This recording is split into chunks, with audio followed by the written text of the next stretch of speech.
नमस्कार दोस्तों, मैं अजय कुमार लिटिल गुरु चैनल में आपका स्वागत है। दोस्तों, आज हम प्राचीन भारत से संबंधित मॉक टेस्ट 74 लेकर आए हैं। चलिए देखते हैं। अब वीडियो जब भी हो पूरा देखा करें, आधा अधूरा ना देखा करें, और आंसर कमेंट बॉक्स में कमेंट करें, या क्या आपका विचार है वो भी अपना विचार कमेंट बॉक्स में कमेंट करें। क्वेश्चन कैसा लग रहा है? चलिए, क्वेश्चन नंबर 1 कहता है, सबसे प्राचीन पुराण कौन है? Option A Matsya, B Vishnu, C Bhagavata, D Vayu Purana. इसका आंसर आपको कमेंट बॉक्स में कमेंट करना है, क्या होगा? तो इसका आंसर हो जाएगा ऑप्शन ए। सबसे प्राचीन पुराण जो है मत्स्य पुराण है, जो आंध्र सातवाहन वंश से संबंधित है। विष्णु पुराण मौर्य वंश से संबंधित है। वायु पुराण गुप्त वंश से संबंधित है, जबकि भागवत पुराण जो है श्री कृष्ण के बारे में वर्णन किया गया है। चलिए, दूसरा नंबर क्वेश्चन देखना है कि पुराणों को और किस नाम से जानते हैं? ऑप्शन ए पंचम वेद, सी वेदांग, बी वेदांग, सी वेदांत, डी श्रुति। इसका आंसर आपको कमेंट बॉक्स में कमेंट करना, क्या होगा? कैसा लग रहा है क्वेश्चन, ये भी कमेंट करें, अपना विचार जरूर दें। क्या सुधार किया जा सकता है इसके बारे में भी आप कमेंट कर सकते हैं। क्या किस तरह का टॉपिक का मॉक टेस्ट चाहिए, ये भी आप कमेंट कर सकते हैं। तो पुराणों को और किस नाम से जानते हैं? तो पुराणों को हम लोग पंचम वेद के नाम से भी जानते हैं। पुराणों की संख्या 18 है, जिसको संस्कृत भाषा में लोमहर्ष एवं उसके पुत्र उग्रसर्वा के द्वारा लिखा गया था। जिसमें सबसे प्राचीन पुराण आंध्र सातवाहन वंश, सबसे प्राचीन पुराण मत्स्य पुराण है, जो आंध्र सातवाहन वंश से संबंधित है। वेदांग कहे तो वेदांग 6 है।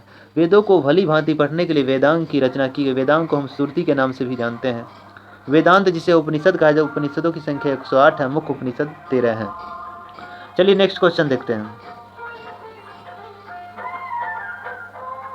पुराणों की संख्या है, option A 10, B 6, C 4, D 18। इसका आंसर आपको कमेंट बॉक्स में कमेंट करना, क्या होगा कि पुराणों की संख्या है। अभी तुरंत हम चर्चा किए, इसलिए कमेंट जरूर करें। तो ऑप्शन डी हो जाएगा, पुराणों की संख्या जो है 18 है। पुराणों की संख्या कहा जाए तो 18 है। ऋग्वेद मंडलों की संख्या 10 है। वेदांग की संख्या 6 है। वेद 4 है, ऋग्वेद, यजुर्वेद, सामवेद, अथर्ववेद। सूत्र भी 4 है, गृह सूत्र, स्रोत सूत्र, धर्म सूत्र, सुलभ सूत्र, सबसे महत्वपूर्ण सूत्र धर्म सूत्र, और सबसे प्राचीन ही माना जाता है। चलिए 4 नंबर क्वेश्चन देखते हैं कि कहता है कि राजतंत्र एवं कृषि का विवरण किस पुराण में है? Option A Vishnu Purana, B Matsya Purana, C Vayu Purana, D अग्नि पुराण। इसके बारे में राजतंत्र कृषि का वर्णन किस पुराण में किया गया है? इसका आंसर आपको कमेंट बॉक्स में कमेंट करना है। इसका आंसर हो जाएगा ऑप्शन डी अग्नि पुराण। विष्णु पुराण हो गया मौर्य वंश से, मत्स्य पुराण आंध्र सातवाहन वंश से, वायु पुराण गुप्त वंश से संबंधित है। चलिए नेक्स्ट क्वेश्चन देखते हैं। 5 नंबर क्वेश्चन है कि महात्मा बुद्ध का जीवन चरित्र का जिक्र किस ग्रंथ में है? ऑप्शन ए जातक, बी कथा वस्तु, सी कल्पसूत्र, डी त्रिपिटक। इसका आंसर आपको कमेंट बॉक्स में कमेंट करना, क्या होगा? तो महात्मा बुद्ध का जीवन चरित्र अगर कहा जाए तो कथा वस्तु में जीवन चरित्र की वर्णन किया गया है। ये कहा जाए तो बौद्ध धर्म के हीनयान का प्रमुख ग्रंथ है कथा वस्तु, जबकि गौतम बुद्ध के पूर्व जन्म से पूर्व की घटना जातक पुस्तक में दिया गया है। और बौद्ध धर्म का पवित्र धर्म ग्रंथ त्रिपिटक है, और जैन धर्म का पवित्र धर्म ग्रंथ कल्पसूत्र है, जो भद्रबाहु द्वारा लिखा गया था। चलिए नेक्स्ट क्वेश्चन देखते हैं। 6 नंबर क्वेश्चन करता है, अर्थशास्त्र में तीर्थ की संख्या है। Option A 15, B 108, C 18, D 16। इसका आंसर आपको कमेंट बॉक्स में कमेंट करना है कि अर्थशास्त्र में तीर्थ। मौर्य काल में तीर्थ को मंत्री परिषद कहा जाता था। अर्थशास्त्र जो है चंद्रगुप्त मौर्य के शासनकाल में किसके द्वारा लिखा गया? चाणक्य, विष्णुगुप्त, कौटिल्य द्वारा लिखा गया था। उसमें कहा जाए तीर्थों की संख्या 18 थी, तो ऑप्शन सी हो जाएगा, तीर्थ 18 था, 15 अधिकरण, 180 प्रकरण था। उपनिषद 108 है, महाजनपद 16 है। आधार कार्ड पेन का जीएसटी नंबर लेंगे तो 15 डिजिट का मिलेगा। चलिए नेक्स्ट क्वेश्चन देखते हैं। 7 नंबर क्वेश्चन देखना है, राजतरंगिणी का फारसी अनुवाद किसने किया? इसका आंसर आपको कमेंट बॉक्स में कमेंट करना है कि राजतरंगिणी जो है जम्मू कश्मीर के इतिहास के बारे में वर्णन किया गया है। राजतरंगिणी का फारसी अनुवाद किसके द्वारा किया गया? तो राजतरंगिणी का फारसी अनुवाद कहा जाए तो मौलाना सौरी के द्वारा लिखा गया था, जबकि राजतरंगिणी की फारसी अनुवाद किया गया, जबकि राजतरंगिणी को संस्कृत भाषा में कलहन के द्वारा लिखा गया था। द्वितीय राजतरंगिणी और तृतीय राजतरंगिणी भी लिखा गया, जिसके बारे में जॉन राज श्रीवर में से कोई होगा, जिसके बारे में अभी क्लियर ध्यान में नहीं है। इसका हम अगले वीडियो में फिर चर्चा कर देंगे। चलिए नेक्स्ट क्वेश्चन देखते हैं। 8 नंबर क्वेश्चन देखना है कि चचनामा पुस्तक किस भाषा में लिखा गया? Option A Farsi, B Sanskrit, C Arabi, D तुर्की। इसका आंसर आपको कमेंट बॉक्स में कमेंट करना है कि चचनामा पुस्तक किस भाषा में लिखा गया। तो चचनामा पुस्तक जो अगर कहा जाए तो यह अरबी भाषा में अली अहमद द्वारा लिखा गया, जिसमें भारत पर मुस्लिम आक्रमणकारी के बारे में जानकारी दिया गया। चलिए नेक्स्ट क्वेश्चन देखते हैं। 9 नंबर क्वेश्चन देखना है। संस्कृत व्याकरण की प्रथम पुस्तक कौन है? ऑप्शन ए चचनामा, बी अर्थशास्त्र, सी अष्टाध्यायी, डी महाभाष्य। इसका आंसर आपको कमेंट बॉक्स में कमेंट करना क्या होगा।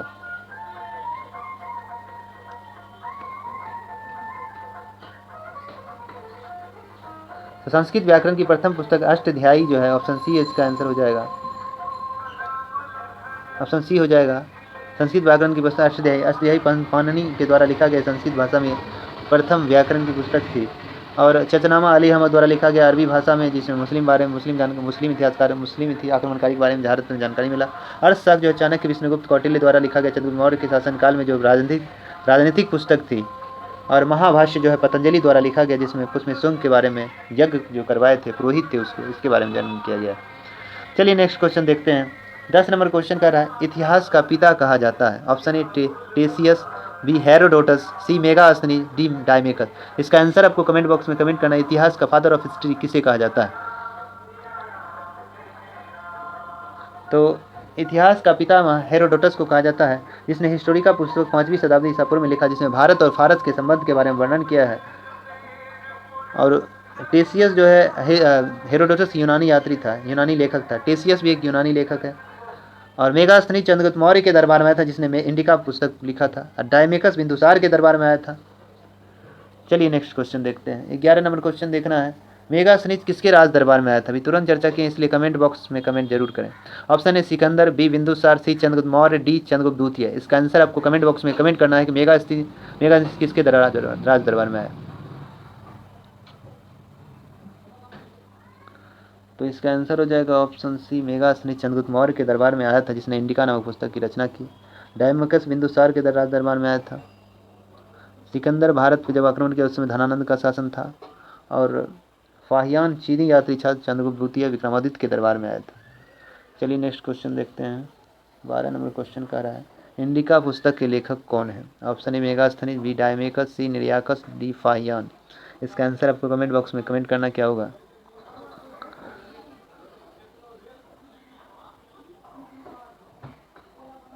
तो इंडिका पुस्तक जो मेगास्थनी के द्वारा चंद्रगुप्त मौर्य के शासनकाल में वह भारत आया था। जिस मेगास्थनी सेल्यूकस निकेटर का राजदूत था, जो चंद्रगुप्त मौर्य के दरबार में आया, जिसने इंडिका पुस्तक लिखा, जिसने मौर्य समाज की संस्कृति एवं समाज के बारे में वर्णन किया और समाज को 7 वर्गों में बांटा। डायमेकस बिंदुसार के राज दरबार में आया था। निर्याकस जो है सिकंदर का लेखक था। निर्याकस सिकंदर का जल सेनापति निर्याकस था। फाहियान एक चीनी यात्री था, जो चंद्रगुप्त द्वितीय के दरबार में भारत आया था। चलिए नेक्स्ट क्वेश्चन देखते हैं। 13 नंबर क्वेश्चन है, नेचुरल हिस्ट्री किसके द्वारा लिखा गया? Option A Ptolemy, B Pliny, C Megasthenes, D Fahien. इसका आंसर आपको कमेंट बॉक्स में कमेंट करना है कि नेचुरल हिस्ट्री किसके द्वारा लिखा गया।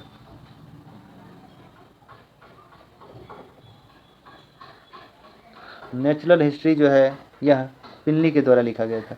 नेचुरल हिस्ट्री ऑप्शन बी हो जाएगा, प्लिनी के द्वारा लिखा गया था, जिसमें भारतीय पशुओं, पेड़ पौधों, खनिज पदार्थों के बारे में वर्णन किया गया है। जबकि इंडियन ज्योग्राफी टॉलमी के द्वारा लिखा गया। इंडिका पुस्तक मेगास्थनी के द्वारा लिखा गया। चलिए नेक्स्ट क्वेश्चन देखते हैं। 14 नंबर क्वेश्चन देखना है, फाहियान किसके दरबार में भारत आया था? अभी तुरंत चर्चा किया। Option A Chandragupta Maurya, B Chandragupta द्वितीय, सी हर्षवर्धन, डी अशोक। इसका आंसर आपको कमेंट बॉक्स में कमेंट करना क्या होगा। फाहियान एक चीनी यात्री था, जो चंद्रगुप्त द्वितीय के दरबार में आया, जिसे विक्रमादित्य भी कहते हैं। तो ऑप्शन बी चंद्रगुप्त द्वितीय हो जाएगा। मेगास्थनी यूनानी यात्री था, जो चंद्रगुप्त मौर्य के दरबार में आया था। और हेनसांग जो है चीनी यात्री था, हर्षवर्धन के शासनकाल में आया। डायनोसियस जो है यूनानी यात्री था, जो अशोक के राज दरबार में आया था। चलिए नेक्स्ट क्वेश्चन देखते हैं। 15 नंबर क्वेश्चन देखना है, किताबुल हिंद पुस्तक किसने लिखा? किताबुल हिंद किसके द्वारा लिखा गया? Option A Alberuni, B Megasthenes, C Hiuen Tsang, D Ptolemy. इसका आंसर आपको कमेंट बॉक्स में कमेंट करना है क्या होगा। किताबुल हिंद को हम लोग तहकीक हिंद के नाम से भी जानते हैं। यह अरबी भाषा में लिखा गया था। किसके द्वारा? अलबुर्नी के द्वारा लिखा गया था। ऑप्शन ए हो जाए अलबुर्नी। अलबुर्नी को अबू रेहान के नाम से, मूल नाम अबू रेहान था, बचपन का नाम अबू रेहान के नाम से जानते हैं। यह जो है अरबी लेखक था अलबुर्नी। मेगास्थनी जिसने इंडिका पुस्तक की रचना की। हेनसांग ने सियोकी पुस्तक की रचना किया। और टॉलमी जो है, टॉलमी के द्वारा भारत का भूगोल, इंडियन ज्योग्राफी पुस्तक लिखा गया। जबकि प्लिनी के द्वारा नेचुरल हिस्ट्री पुस्तक लिखा गया था। चलिए नेक्स्ट क्वेश्चन देखते हैं। 16 नंबर क्वेश्चन देखना है कि इब्न बतूता भारत किसके दरबार में आया था। Option A Mohammad Ghaznavi, B Mohammad bin Tughlaq, C Ashoka, D Chandragupta Maurya. इसका आंसर आपको कमेंट बॉक्स में कमेंट करना है। इब्न बतूता जो है मोरक्को यात्री था जो अफ्रीका महादेश में पड़ता था। यह जो किसके दरबार में आया था इसके बारे में पूछ रहा है। यह जो है 1333 ईस्वी में मोहम्मद बिन तुगलक के दरबार में, राज दरबार में आया था, जिसने रहला पुस्तक की अरबी भाषा में रहला पुस्तक राज के बारे में वर्णन किया। रहला पुस्तक लिखा है जिसमें मोहम्मद बिन तुगलक के न्यायिक व्यवस्था के बारे में वर्णन किया है। मोहम्मद बिन तुगलक ने अपना यह राजदूत बनाकर इसे चीन भी भेज दिया था, किसको, इब्न बतूता को। और मानो है मेगास्थनी चंद्रगुप्त मौर्य के दरबार में आया जिसने इंडिका पुस्तक की रचना की। डायनोसियस जो है अशोक के राज दरबार में आया था। चलिए नेक्स्ट क्वेश्चन देखते हैं। मोहम्मद गजनबी के बारे में तो बाद में बात करेंगे। चलिए 17 नंबर क्वेश्चन देखना है। मार्को पोलो कहाँ का यात्री था। ऑप्शन ए चीनी, बी यूनानी, सी अरबी, डी इटली। इसका आंसर आपको कमेंट बॉक्स में कमेंट करना है कि मार्को पोलो कहाँ का यात्री था। तो इसका आंसर हो जाएगा ऑप्शन डी, मार्को पोलो जो है इटली का यात्री था। मार्को पोलो इटली का यात्री था। फाहियान चीनी यात्री था। हेनसांग चीनी यात्री था। इत्संग चीनी यात्री, संयुगन चीनी यात्री था। जबकि Herodotus, Megasthenes, डायमेकस, cyano, Sikandar, पिनली, Ptolemy सब यूनानी यात्री था। चलिए नेक्स्ट क्वेश्चन देखते हैं। 18 नंबर क्वेश्चन देखना है क्या कह रहा है। कंग्यूर और तंग्यूर पुस्तक के लेखक कौन है। Option A Taranath, B Hiuen Tsang, C Ptolemy, D Ibn Battuta. इसका आंसर आपको कमेंट बॉक्स में कमेंट करना है क्या हुआ। कंग्यूर और तंग्यूर पुस्तक के लेखक कौन है। कंग्यूर और तंग्यूर पुस्तक तारानाथ तिब्बतीय लेखक था, उसके द्वारा लिखा गया, जिससे भारतीय इतिहास के बारे में जानकारी मिलता है। और नेचुरल हिस्ट्री पिल्ली के द्वारा, इंडियन ज्योग्राफी टॉलमी के द्वारा, जबकि रहला पुस्तक इब्न बतूता के द्वारा लिखा गया। सियों की पुस्तक हेनसोंग के द्वारा लिखा गया था। चलिए नेक्स्ट क्वेश्चन देखते हैं। 19 नंबर क्वेश्चन क्या कर रहा है। भारतीय पुरातात्विक शास्त्र का पिता किसे कहा जाता है। Option A Cunningham, B Ashoka, C John Milton, D इनमें से कोई नहीं। इसका आंसर आपको कमेंट बॉक्स में कमेंट करना है क्या होगा। तो इसका आंसर हो जाएगा ऑप्शन ए कनिंघम। भारतीय पुरातत्व शास्त्र का पिता अलेक्जेंडर कनिंघम को कहा जाता है। चलिए नेक्स्ट क्वेश्चन देखते हैं। 20 नंबर में लास्ट क्वेश्चन देखना है।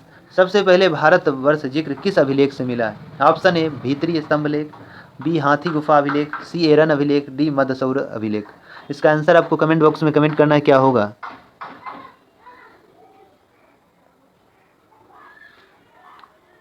तो इसका आंसर हो जाएगा ऑप्शन बी हाथी गुफा अभिलेख से पहली बार भारत का नाम भारतवर्ष जिक्र मिला। यह हाथी गुफा अभिलेख कलिंग नरेश खारवेल के शासनकाल में लिखा गया था। कहाँ, यह उड़ीसा में है। एरन अभिलेख जो है, एरन अभिलेख भानुगुप्त के शासनकाल में लिखा गया था। एरन अभिलेख जो पहले सती प्रथा का जड़ वर्णन एरन अभिलेख में है। जबकि सती प्रथा को हटाने का काम अंग्रेजों के द्वारा लॉर्ड विलियम बेंटिक के शासनकाल 1829 में धारा 17 के तहत राजा राम मोहन राय के सहयोग से हटाया गया था। मदसौर अभिलेख, मदसौर अभिलेख में रेशम बुनकरों के बारे में मदसौर अभिलेख में जानकारी मिलता है। जबकि भीतरी स्तंभ लेख में अगर कहा जाए तो सर्वप्रथम भारत पर हून जो आक्रमण किया था इसके बारे में जानकारी भीतरी स्तंभ लेख से मिलता है। चलिए दोस्तों, अगर कंटेंट अच्छा लग रहा है तो चैनल को सब्सक्राइब करें और शेयर करें। और चैनल को जब भी हो तो पूरा वीडियो देखा करें, आधा अधूरा देखने से कोई फायदा नहीं होगा। हम चाहते हैं कि लूसेंट का एक महत्वपूर्ण क्वेश्चन जो है आपको कर दें और 4 ऑप्शन क्लियर कर देंगे तो आपको लगभग याद होगा। 2-4 बार सुन लीजिएगा, देख लीजिएगा तो याद रहेगा, क्योंकि ऑब्जेक्टिव पे पकड़ बनाना बहुत ही ज़रूरी है। चलिए दोस्तों, इसी तरह आपको मिलते रहेगा। अभी जब तक एंशिएंट हिस्ट्री का, प्राचीन भारत का मॉक टेस्ट सभी नहीं मिल जाएगा तब तक फिर हम मिडाइवल में नहीं जाएंगे, क्योंकि आधुनिक भारत का तो आपको अपलोड है। चलिए आज इतने तक रहने देते हैं। जय हिंद, जय भारत।